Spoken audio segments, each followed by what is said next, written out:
ألم يأن للذين آمنوا أن تخشع قلوبهم لذكر الله وما نزل من الحق ولا يكونوا كالذين أوتوا الكتاب من قبل فطال عليهم الأمد فقست قلوبهم وكثير منهم فاسقون۔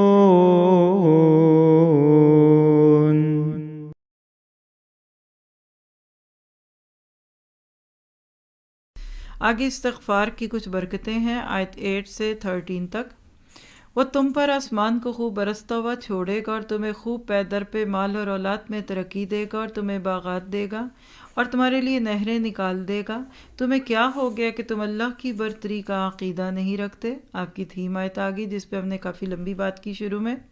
حالانکہ اس نے تمہیں طرح طرح سے پیدا کیا ہے۔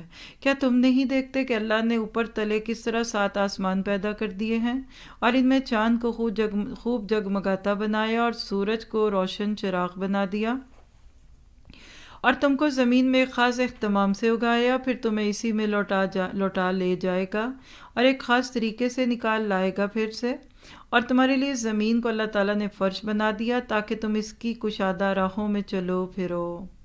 کیا پتہ چلا؟ استغفار کی برکتیں 4 بڑی چیزیں ہیں اگر آپ میں اس کو آج نوٹ کر گئے۔ گناہوں کا معاف فرمایا جانا، رحمتوں والی بارش کا برسنا، مالی خوشحالی کا عطا کیا جانا اور اولاد کی نعمتوں سے نوازے جانا، اور کھل کر دیکھ لیں تو باغات اور پھلوں کی فراوانی اور بہتی نہریں جاری ہونا، یہ ہیں جی نعمتیں وہ جو استغفار کرنے سے ملتی ہیں۔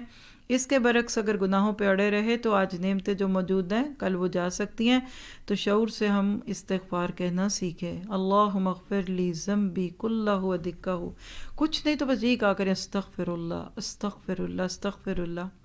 پھر آپ نے دیکھا کہ آیت 14 سے 20 میں اللہ کی آیات کے ذریعے تذکیر کی دعوت ہے، یعنی سب سے بہترین طریقہ لوگوں کو نصیحت کرنے کا قرآن ان کی زندگی میں کھول دیں۔ آپ کہتے ہیں ہم کہتے ہیں تو لوگ ڈرتے ہیں، لوگ برا مناتے ہیں، مائنڈ کرتے ہیں۔ دیکھیں حضرت نوح تو 950 سال کہتے رہے، میں تو 2 سال سے اپنے میاں کو کہہ رہی ہوں۔ نہیں، فذکر بالقرآن، قرآن سے جوڑیں۔ آپ کی بات نہیں مانیں گے، قرآن کی انشاءاللہ وہ مان لیں گے۔ جتنا قرآن آپ کوٹ کریں گے، جتنا اپنی بات کم کریں گے، اتنی بات کو اللہ تعالیٰ زیادہ اثر والی کر دے گا۔